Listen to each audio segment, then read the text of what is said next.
నా సన్నిహితుడు నాకు అండగా ఉంటా అన్నాడు, నా పిల్లలకు అండగా ఉంటానని నన్ను నమ్మబలికిచ్చాడు. నేను నమ్మాను. నమ్మి ఇంత డబ్బు ఇచ్చాను, ఇంత బంగారం ఇచ్చాను. ఈ రోజున అడుగుతుంటే ఏం పీకలేవు, నువ్వు నా వెంట్రుకు కూడా పీకలేవు, చంపేస్తా. ఇంకా నేను కొన్ని పదాలు మాట్లాడలేకపోతున్నాను.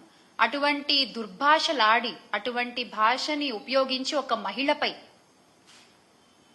ఆవిడంత ధైర్యంగా బయటకు వచ్చి మాట్లాడుతున్నందుకు ఆ ధైర్యాన్ని మెచ్చుకుని ఆ మహిళకి అండగా ఉండకపోగా ఒక మహిళని కొట్టిన వాణ్ణి, ఒక మహిళని అబ్యూజ్ చేసిన వాణ్ణి, ఒక మహిళ దగ్గర డబ్బు దొబ్బేసిన వాణ్ణి మీరు వెనకేసుకొస్తున్నారు. మీరు ఇచ్చింది ఏంటి? ఆ పార్టీ అధికార ప్రతినిధి గారు ఇంత జరిగితే ఏం చేశారు? ఒక నోట్ రిలీజ్ చేశారు. పార్టీ కార్యకలాపాలకి పలానా వ్యక్తిని, ఆ కిరణ్ రాయల్ అనే వ్యక్తిని దూరంగా ఉంచుతున్నాము అని జనసేన పార్టీ నుంచి ఒక నోట్ రిలీజ్ చేశారు. అదేంటది? తొక్కిపట్టి నార తీయడం కదా మీ పార్టీ సిద్ధాంతం. ఇప్పుడు ఏమైపోయింది ఆ సిద్ధాంతం? మీ వాళ్ళ దగ్గరికి వచ్చేసరికి ఆ సిద్ధాంతం ఏమీ ఉండదు కదా. వైఎస్ఆర్సీపీ ప్రభుత్వ హయంలో మహిళలు గాని, యువతులు గాని వాళ్ళ చేతుల్లో ఒక ఆయుధంలా పనిచేసిన దిశ యాప్ ని మీరు నిర్వీర్యం చేశారు. అంత గొప్ప వ్యవస్థలు మీరు ఎలాగో తీసుకురాలేరు. కనీసం దాన్నైనా పునరుద్ధరించవచ్చు కదా. కనీసం ఆడపిల్లలకు ధైర్యంగా ఉంటుంది. అలా చేయకుండా యువతుల మాన ప్రాణాలతో మీరు చెలగాటం ఆడుతున్నారు.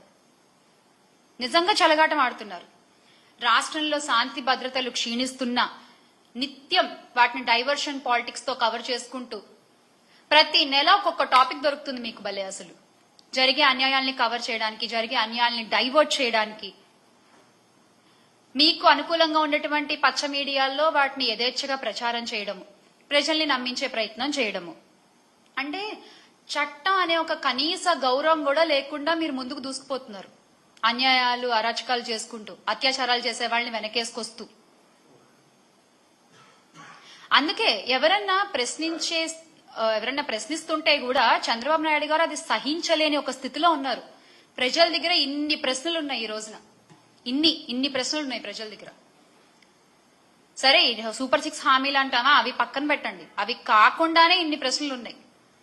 వాటన్ని ప్రజలు అడిగితే ఈ రోజున సమాధానం చెప్పే స్థితిలో చంద్రబాబు నాయుడు గారు ఉన్నారా? కూటమి ప్రభుత్వం ఉందా?